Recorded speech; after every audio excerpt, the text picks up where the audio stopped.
my days living around Washington, D.C. were pretty much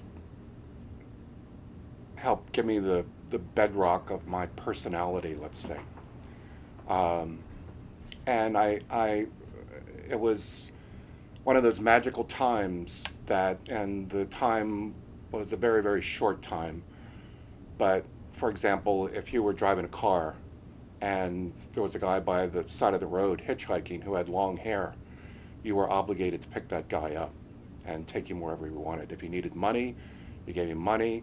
If he needed a shirt, you gave him a shirt. If, whatever, because next time you would be by the side of the road and the next guy who drove by you that had long hair would pick you up and take care of you.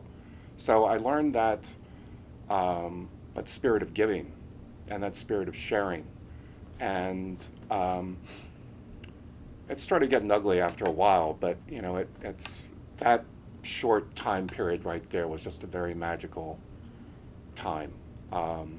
So I lived there until 1975, and there was a movement at that point with like-minded individuals like me of as in Joni Mitchell's song Woodstock, it's time to get ourselves back to the garden.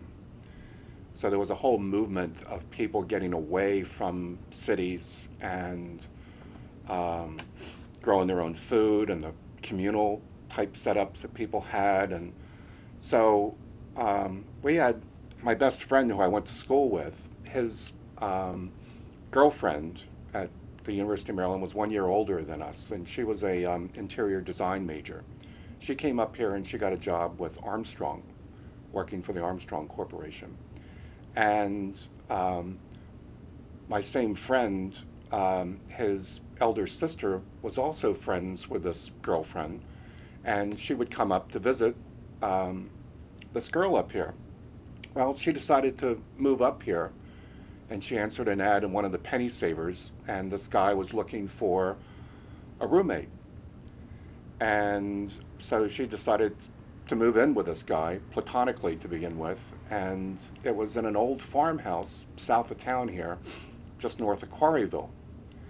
So we would come up on weekends from Washington, D.C., and sit on the wraparound porch and watch the lightning bugs and listen to the crickets, and we thought, well, this is pretty cool. We could handle something like this. So we said, find us a farm. So we looked at a couple, and then finally the clouds parted, and it was this 5-bedroom stone farmhouse that was on a lane about a quarter of a mile from the road, built in 1763 by a fur trapper.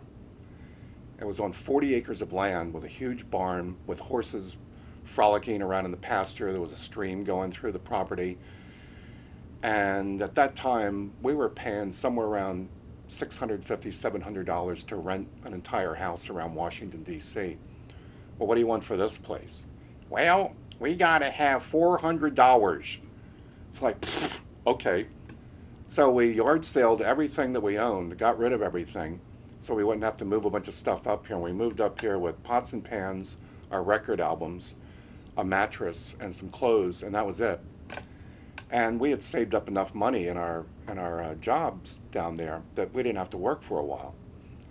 So we went back to the garden. And that house in Quarryville was just beautiful. It was just a great place. And so I came into town a few times. In fact, the girl who had moved up here, my friend's sister, she said, I've got to take you to this really great store. And so we went in, and it was a used clothing store. And the used clothing store's name was From the Mouth Down. That was the name of the store. So they sold everything in there that you could wear from the mouth down. In other words, they sold no hats. That was just, again, members of my generation, okay? So it was, it was just a whole hodgepodge of stuff. The bedrock of that business was selling used Levi's for $5, cutoffs for $2, and then all these old dresses and double-breasted suits, and but they also sold like all this stuff that you'd find at yard sales, like McCoy pottery and Roseville pottery, and they even put plants in them, and had one display case with growing lights in them where they grow plants and sell plants and this old pottery and stuff like that.